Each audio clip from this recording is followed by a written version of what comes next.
உங்கள் பாவங்கள் போக்கப்படும் பொருட்டு மனம் மாறி அவரிடம் திரும்புங்கள். திருத்தூதர் பணிகள் 3ஆம் அதிகாரம் 19வது வசனம், அப்போஸ்தலர் 3ஆம் அதிகாரம் 19வது வசனம்.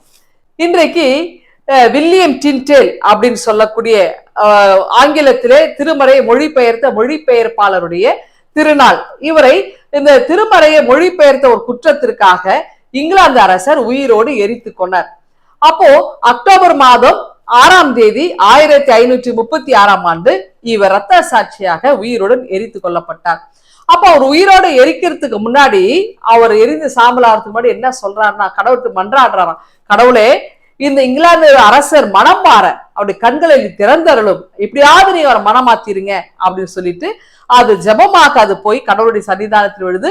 இவரும் எரிந்து சாம்பலாய் போனாருங்க. பாருங்க, அவர் இறந்து 2 வருஷம் கழிச்சு இங்கிலாந்து அரசர் என்ன செய்யறாருன்னா, இதை திருமறையை மொழிபெயர்ப்பு செய்யுங்க அப்படின்னு அவரே என்ன பண்ண அந்த ஆணையை பிறப்பிக்கிறார். அப்படி என்றால் உண்மையிலே ஜபம் கேட்கப்படுகிறது தானே.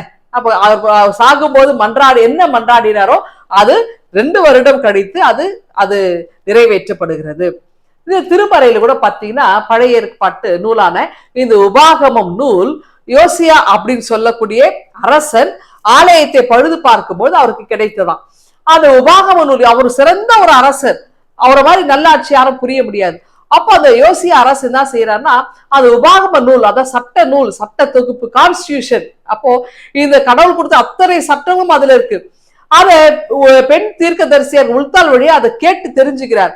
இவ அதை பார்த்த உடனே ஒவ்வொன்றா அதை கேட்டு அறிந்து கொள்ளும் போது, ஐயோ கடவுளுடைய இந்த சட்டங்கள் எல்லாம் நம்ம முன்னோர்கள்லாம் பின்பற்றல, அதனாலதான் நமக்கு வாழ்க்கையில கஷ்டம் வருது, நமக்கு துன்பம் வருது அப்படின்னு சொல்லி அவர் என்ன செய்யற, தன்னுடைய ஆடைகள் எல்லாம் கிழித்து கொண்டு மன்றாடுகிறார். அவர் தன்னுடைய பாவத்துக்காகவும் நாட்டிலே மக்கள் செய்த கூட்டு பாவத்துக்காகவும் கடவுளுக்கு மன்றாடுறார்.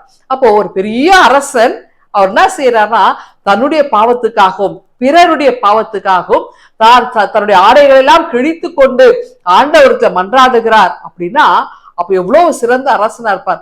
அப்போ இவருடைய ஜபத்தை கேட்டு கடவுளும் அவருக்கு திரும்புறவராக இருக்கிறார். அப்போ நமக்கு கடவுளிடத்துல உண்மையாய் மன்றாடும் போது நம்முடைய மன்றாட்டுகள், நம்முடைய வேண்டுதல்கள் கேட்கப்படுகிறது. அப்போ நாமும் கடவுளிடத்தில் உண்மையான உள்ளத்தோடு நல்ல ஒரு நீதிக்காக, நியாயத்துக்காக கடவுளுக்கு நம்ம மன்றாடும் போது நிச்சயமாக கடவுள் நமக்கு பதில் கொடுப்பார். கடவுள் நமக்கு நல்ல பதிலைத்தான் கொடுப்பார். ஆகவே நீங்கள் தைரியமாய் இந்த நாளிலே கடவுளிடத்திலே உங்களுடைய மன்றாட்டுகளை, உங்களுடைய விண்ணப்பங்களை தெரிவிங்கள். கர்த்தர் உங்களுக்கு நிச்சயமாய் வாழ்க்கையில பெரிய காரியங்களை செய்வார். இந்த சிந்தனையோடு இந்த நாளை நீங்கள் துவங்குங்கள். ஆண்டவர் உங்களை ஆசீர்வதிப்பாராக. ஆமென். எங்கள் அன்பின் ஆண்டவரே, இந்த நாள் எங்களுக்கு ஆசீர்வாதமாய் அமைய கிருபை தாரும். மீட்பர் இயேசுவை ஜெபிக்கிறோம் எங்கள் அன்பின் கடவுளே. ஆமென்.